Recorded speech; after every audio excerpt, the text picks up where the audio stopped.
En el tiempo de hoy en día, camino a confianza social está disminuyendo en hobby esquina del mundo.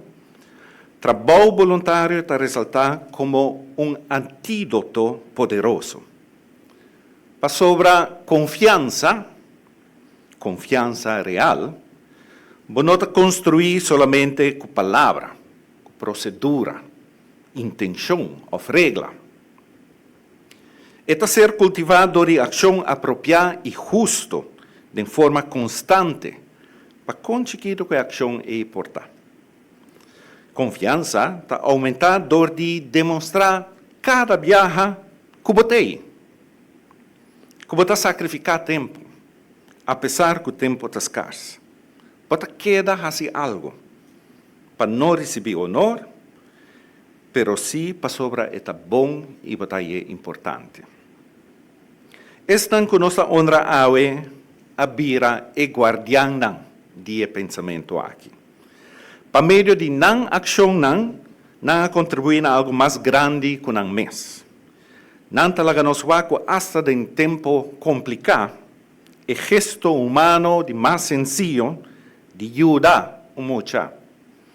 Guia jovem, cuida nos grande, cuida nos medio ambiente, ou sali na defensa de esse não vulnerável, por encerrar algo muito mais leu que nós por pensar. Trabalho voluntário não é somente o coração de hobby organização. Está também schouder, mão, pia, e hasta consciência.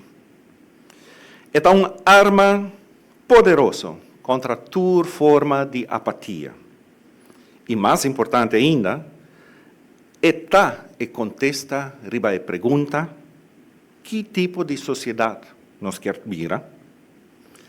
Mientras nos está enfrentando desafio global, cambio climático, desplazamento de pessoas, desinformação digital e desigualdade crescente, não está somente governo ou instituição não governamental, mas ter toma ação. Também cidadano.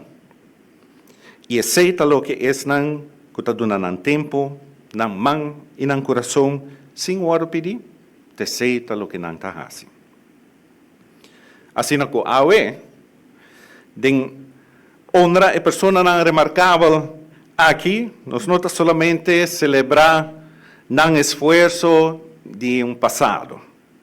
Nós está pondo luz riba caminho para presente e futuro.